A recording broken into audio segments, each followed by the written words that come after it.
فرعون صرف آسیہ کی محبت میں گرفتار تھا تو وہ پہلی ہی رات سے حضرت آسیہ ناز و نخرے برداشت کرنے لگا۔ اس نے حضرت آسیہ کی عبادت میں مداخلت نہ کی اور انتظار کرتے کرتے سو گیا۔ اس طرح اللہ پاک نے حضرت آسیہ کو فرعون کی صحبت سے محفوظ۔ بسم اللہ الرحمن الرحیم۔ ہمارے پیارے نبی حضرت محمد صلی اللہ علیہ وآلہ وسلم نے ایک دفعہ زمین پر 4 لکیریں کھینچی اور پاس بیٹھے صحابہ سے پوچھا، تم میں سے کوئی جانتا ہے کہ یہ کیا ہے؟ صحابہ نے عرض کی، اللہ اور اس کا رسول جانتے ہیں۔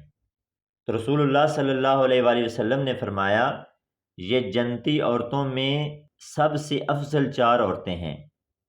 نمبر 1، خدیجہ بنت خویلد، فاطمہ بنت محمد، فرعون کی بیوی آسیہ اور عیسیٰ کی والدہ مریم بنت عمران۔ ناظرین گرامی، آج کی ویڈیو انہی 4 اہم خواتین میں سے ایک یعنی حضرت آسیہ زوجہ فرعون کے بارے میں ہے۔ ایسی بابرکت خاتون کہ جن کا ذکر قرآن میں اللہ پاک نے یوں بیان فرمایا ہے، اور اللہ نے ان لوگوں کے لیے جو ایمان لائے ہیں زوجہ فرعون کی مثال بیان فرمائی ہے۔ حافظ ابن حجر عسقلانی لکھتے ہیں کہ مصری شاہی خاندان کے بادشاہ ریان بن ولید جو کہ حضرت یوسف کے دور میں تھے اور ان پر ایمان بھی لائے تھے، ان کی پوتی بے حد حسین و جمیل تھی جن کا نام آسیہ تھا، اور نسب کچھ یوں بیان ہوا ہے، آسیہ بنت مزاحم بن عبید بن ریان بن ولید۔ جب رمسیس II مصر بنا تو اس نے تخت سنبھالتے ہی لوگوں کو عیش و عشرت میں ڈال دیا۔ اس نے یہ فرمان جاری کیا کہ آج سے سارے اسرائیلی قبطیوں کے غلام ہوں گے۔ چنانچہ اسرائیلی غلاموں کی لسٹیں بنا کر ہر ایک گھر میں ان کو نوکر رکھ دیا گیا۔ فرعون مصری لڑکیوں کا بے حد شوقین تھا۔ اس کے تخت شاہی پر بیٹھتے ہی اسرائیلیوں نے اپنی لڑکیوں کو گھروں سے باہر نکلنے پر پابندی عائد کر دی۔ فرعون بھی آسیہ سلام اللہ علیہا کے حسن و جمال کے چرچے سن رکھے تھے۔ ایک دن فرعون نے حضرت آسیہ کے سارے خاندان کو دعوت پر مدعو کیا اور وہیں ان کے والد سے حضرت آسیہ کا رشتہ مانگا۔ حضرت آسیہ کے والد نے انکار کیا تو اس نے دھمکی دی کہ تمہارے سمیت تمہارے سارے خاندان کو اس محل سے باہر نہیں جان دیا جائے گا، سب یہیں پر قتل کر دیے جاؤ گے، اور تمہاری اولادیں بھی اسرائیلیوں کی طرح غلام بنا لی جائیں گی۔ یعنی بادشاہت کے زور پر حضرت آسیہ اور فرعون مصر کی شادی ہوئی۔ حضرت آسیہ تو شادی سے پہلے ہی فرعون کے ظلم و ستم کی داستانیں سن چکی تھی اور دل میں فرعون کے لیے نفرت بھر چکی تھی، لیکن اس شادی میں اللہ پاک کی رضا شامل تھی، کیونکہ اللہ کے پیغمبر حضرت موسیٰ کو فرعون کے محل میں حضرت آسیہ کے یہاں پرورش پانی تھی۔ حضرت آسیہ چونکہ حضرت یوسف علیہ السلام کی شریعت پر عمل پیرا تھی اور ایک خدا کو ماننے والی تھی۔ شادی کی پہلی رات جب فرعون کمرے میں داخل ہوا تو دیکھا کہ اس کی بیوی آسیہ اللہ کی عبادت میں کھڑی ہے۔ ناظرین گرامی، یہاں یہ بات بتاتے چلیں کہ حضرت آسیہ سے شادی کرنے تک فرعون نے خدائی کا دعویٰ نہ کیا تھا، جو کہ فرعون صرف آسیہ کی محبت میں گرفتار تھا، تو وہ پہلی ہی رات سے حضرت آسیہ کے ناز و نخرے برداشت کرنے لگا۔ اس نے حضرت آسیہ کی عبادت میں مداخلت کی اور انتظار کرتے کرتے سو گیا۔ اس طرح اللہ پاک نے حضرت آسیہ کو فرعون کی صحبت سے محفوظ رکھا اور وہ آپ پر قادر نہ ہوا۔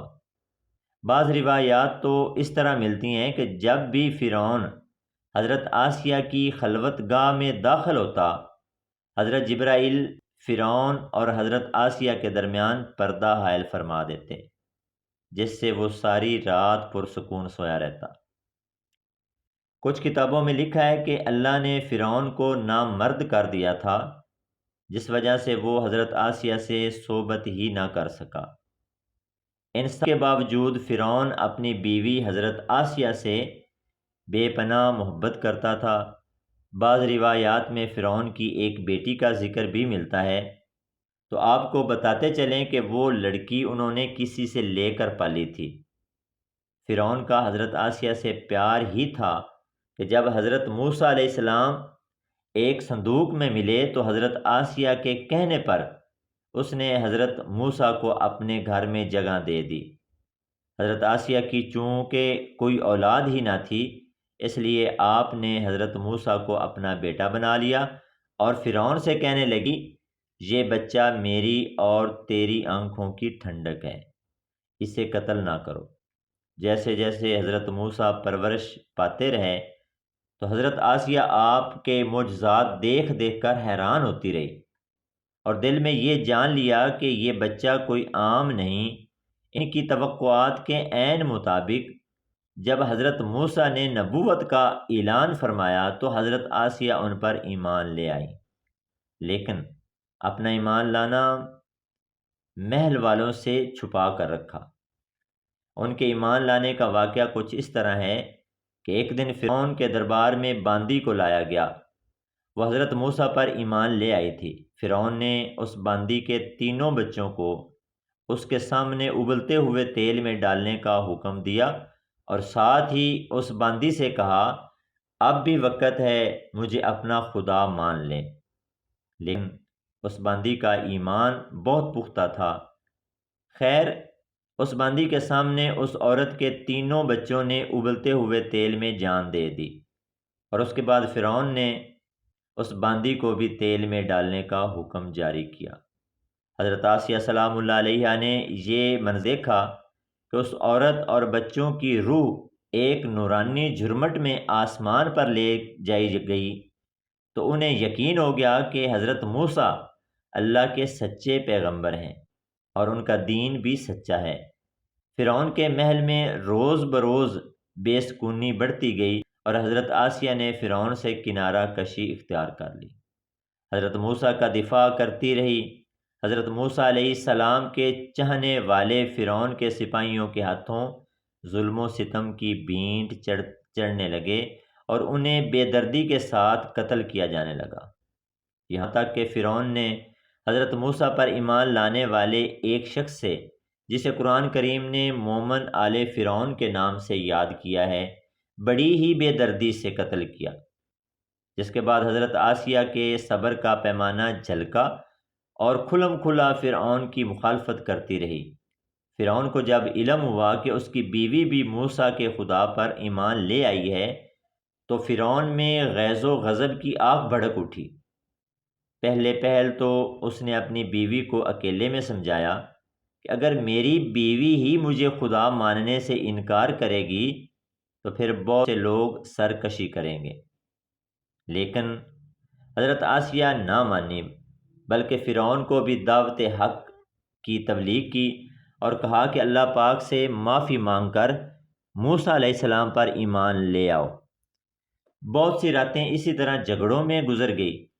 محل فرعون میں یہ باتیں ہونے لگی کہ فرعون کی لاڈلی بیوی ہونے کی وجہ سے آسیہ کو کوئی سزا نہیں دی جا رہی تو فرعون غصے میں آ گیا۔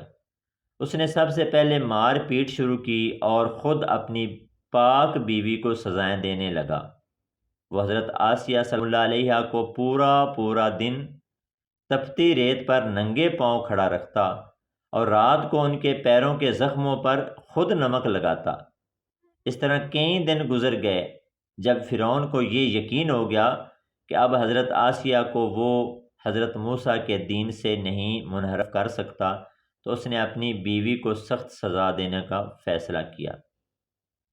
حضرت آسیہ کے چاروں ہاتھوں پیروں میں لوہے کے کیلیں ٹھونک کر چاروں کونوں میں اس طرح جکڑ دیا کہ وہ ہل بھی نہ سکی اور بھاری پتھر آپ کے سینے پہ رکھ کر ان کو ریت پر دھوپ میں لٹا دیا اور پانی بند کر دیا، لیکن پھر بھی حضرت آسیہ سلام اللہ علیہ ایمان پر پرعزم استقلال کے ساتھ ان مصائب کے باوجود قائم و دائم رہیں اور فرعون کے کفر سے خدا کی پناہ چاہی، جسے اللہ پاک نے یوں بیان فرمایا ہے، اور اللہ نے ان لوگوں کے لیے جو ایمان لائے ہیں زوجہ فرعون کی مثال بیان فرمائی ہے۔ جب اس نے عرض کیا، اے میرے رب، تو میرے لیے جنت میں اپنے پاس ایک گھر بنا دے اور مجھ کو فرعون اور اس کے عمل بد سے نجات دے اور مجھے ظالم قوم سے بھی بچا۔ ایک روایت تو یہ ہے کہ فرعون نے حضرت آسیہ کی کھال بھی اتروا دی اور پھر ان پر چٹان کو گرا دیا۔ اللہ اکبر!